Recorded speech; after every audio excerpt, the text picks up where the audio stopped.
दैमाया जोंनि फरायसालिनि लेट्रिन आर्मि केम्पआ होदोंमोन आर्मिफ्रा बेखौ बुखारलांबाय बेनिफ्राय दंफां दंमोन बेयाव सोमनि दंफां बेनिफ्राय गाम्बारि दंफां दंमोन बेखौबो बुखारलांबाय बैग्रि दंफां दंमोन बेखौ गुबुनानै दोनदों लांथ'वाखै बेखौ ओमफ्राय गासै बेयाव हाया 5 बिगा दंमोन बिनि दा खुरखायै बिगानैसोल' दंसै आरो बेनिफ्राय नैबे खोलानि न'आ बेखौबो लांसिगोन बायदियानो सिंखि खुरख्ल'दों। ए फरायसालिनि मुङा मामोन? फुंबिलि एम इ स्कुल। बेखौ मोननो थाखाय बेसेबांसो गोजान? सरकारनि मानसि बेबायदि फैजायाखै रावबो। नोंथांमोननि एरियायाव एमएलए गैया नामा? जोंनि एरियायाव दङ दंनाया एसे ओरै दावथारा माबायाव गोग्लैयो जोंनि समस्थिनिनो। नाथाय बिथांमोना खौरां लाफैयाखै नामा? खौरां लाफैयाखै। नाथाय नोंथांमोना जोंनि खौरांनि गेजेरजों मा राहा खालामनांगौ होननानै फोरमायहरगोन? जोङो दा नोंथांमोननि मिडियानि गेजेरजों माने हानायमानि बे स्कुलखौ बासायनानै लाखिनाय माबोरै हायो बेखौ होबथानानै लाखिनायखौ जों लुबैयो आरो। आच्चा मेडाम बोसोरफ्रोमबो जे बे दैमाया हा खुरख्लालांबाय थायो बे हा खुरख्लालांगासिनो थांनाय बोसोरावबो 23 जुलाइआव जादोंमोन बिदिनो गिदिर माबा जादोंमोन बेयावबो माखासे लांदों बेयाव गोग्लैयो जों। एमएलए आ नायनो फैदोंना? एमएलए आ दासान्दि नायनो फैथ'वाखै।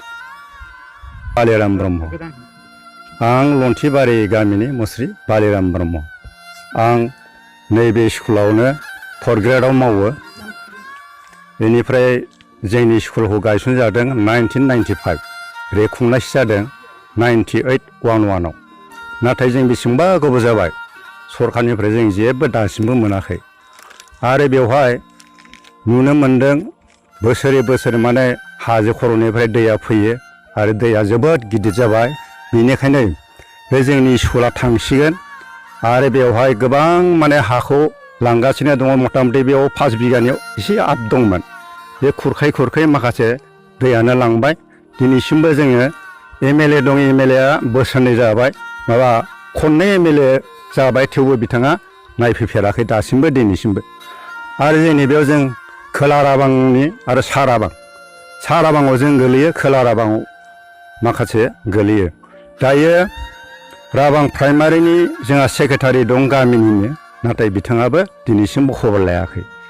दा जोङो बेसेबांबा दुरभाग्य स्कुला जोंनिया नैबे थांसिगोन फायखानाया थांबाय लेट्रिना थांबाय दा जोङो हाखौ बोरै रैखाथि खालामनांगौ स्कुलखौ बोरै रैखाथि खालामनांगौ जों बेखौसो नांगौ। दा हायोब्ला जोङो सरकारा जोंखौ माने हेफाजाब होथों आरो बे स्कुला थाबाय थाथों होननानै जोङो आर'ज गाबहरनाय जादों सरकारनियाव।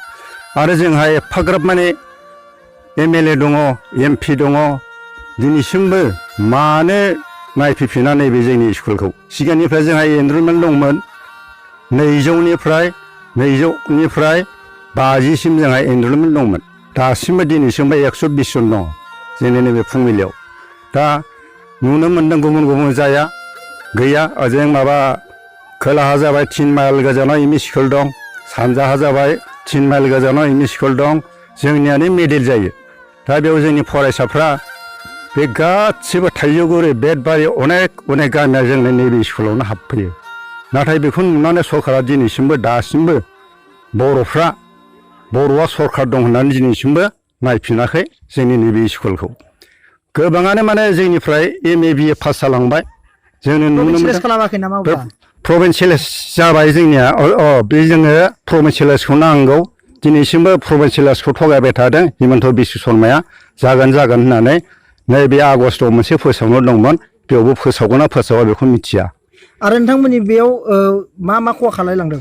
जोंनि बेयाव माने खेथि बाथि माइ दै अनेकथा खुरखा खुरसि जालांबाय सानजानिफ्राय सोनाबहा नाहरबानो माने गरा खवानिया नुयो। दा बेखौ सरकारा मालाबाबो फेन्सिं होफैफेराखै मालाबाबो बर्डार गारफैफेराखै। दा जोङो जोंनि बे सा ओनसोलाव बेजोंनो माने जोङो नारानाथा खेथि फोथाराव जोङो बर्डार होनाय नुवाखै आरो जों खेथिखौ गायबाय थायो बे गायनायखौ दैया लांबाय थायो। नाथाय दिनैसिमबो हान्थुसे गाहाम फबना गालांबाय खेथि फोथाराव खेथिनि थाखायनो सरकारा जेबो अनसुंथाइ होआखै।